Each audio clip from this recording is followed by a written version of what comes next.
then the next stage is to ask for what you want, because really that's what seduction is.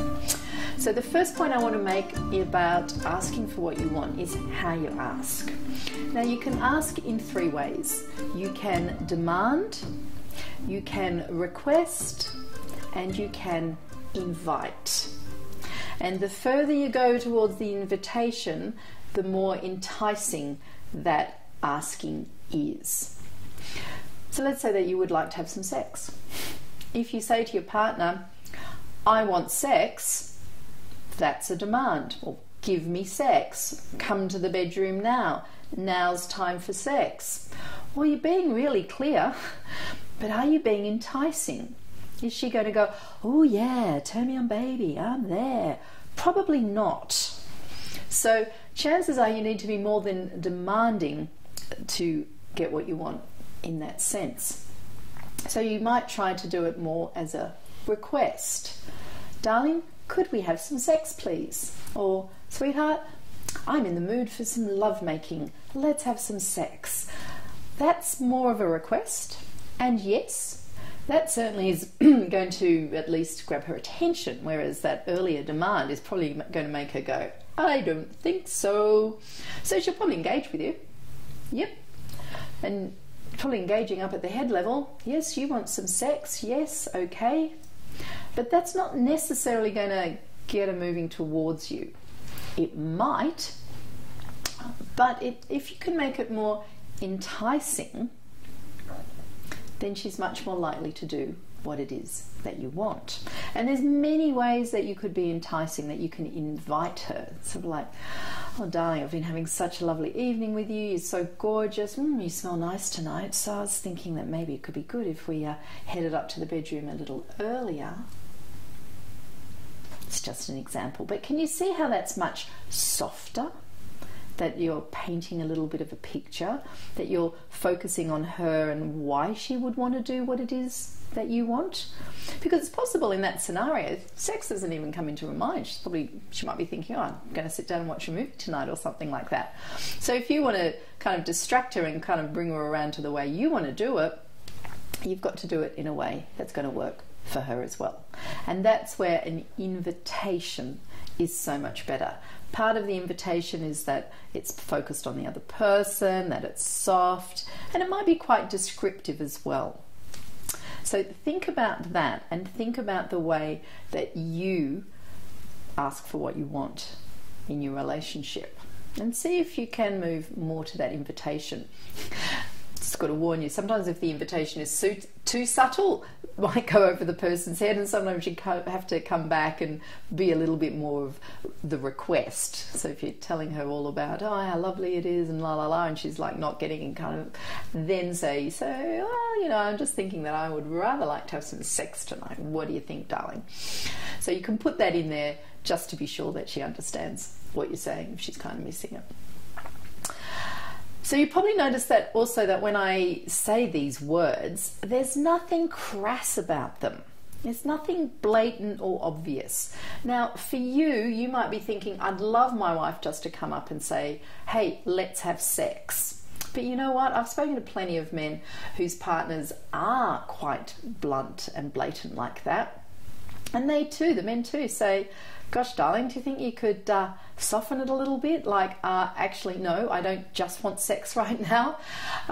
So generally for most people, if you're not quite so crass, not so blatant, look, if it works for both of you, that's great.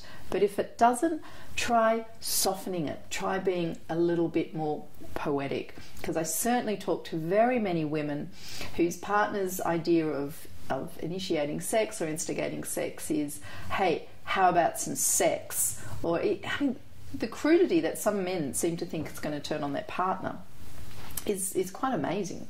And often it's not even so much crude, but it's sort of immature. It's very tits and bums, little boy type of attitude. It comes back to what I was saying in Sundown with the Merrymaker about how a lot of guys will use humour to cover up awkwardness. You know, saying, hey, let's go do some rumpy pumpy tonight.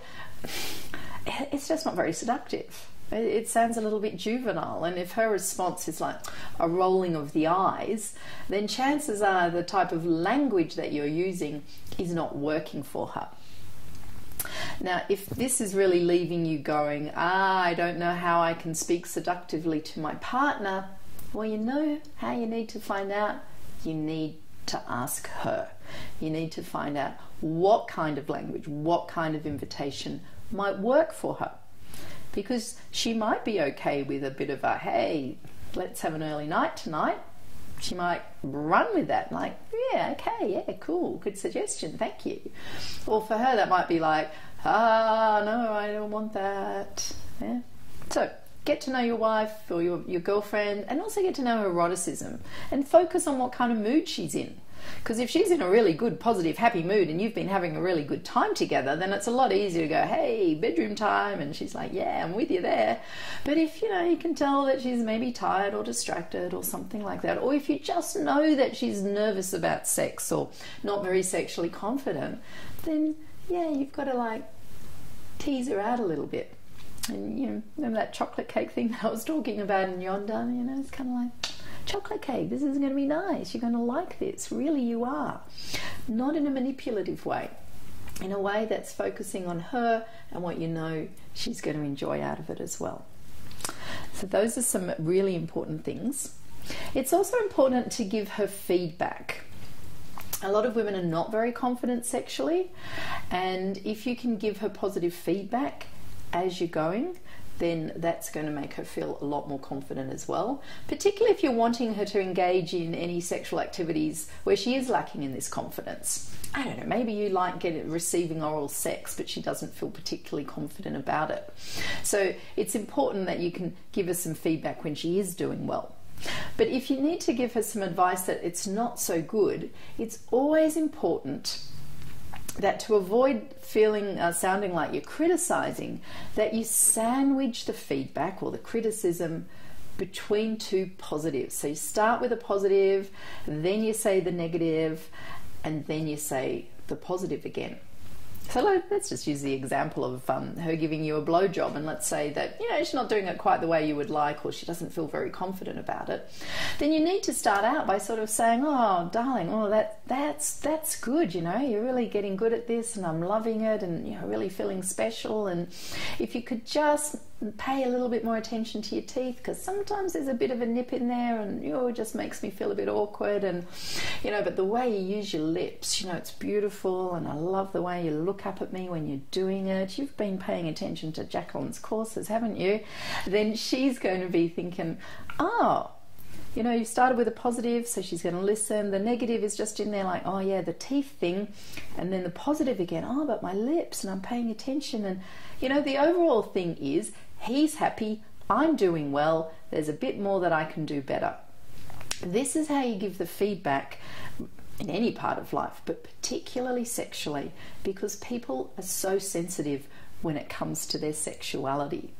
So if you can be enticing and inviting, if you can watch your language and use language that's working for your partner, if you can give feedback in a way that if it might come across as negative, that you're sandwiching it between two positives, and then if you can give her lots of positive feedback as well, so she has given you a great blowjob and you're like, oh darling, you are just the best, that's fantastic, God, how lucky am I as a man, then that's going to make her feel so much better about herself.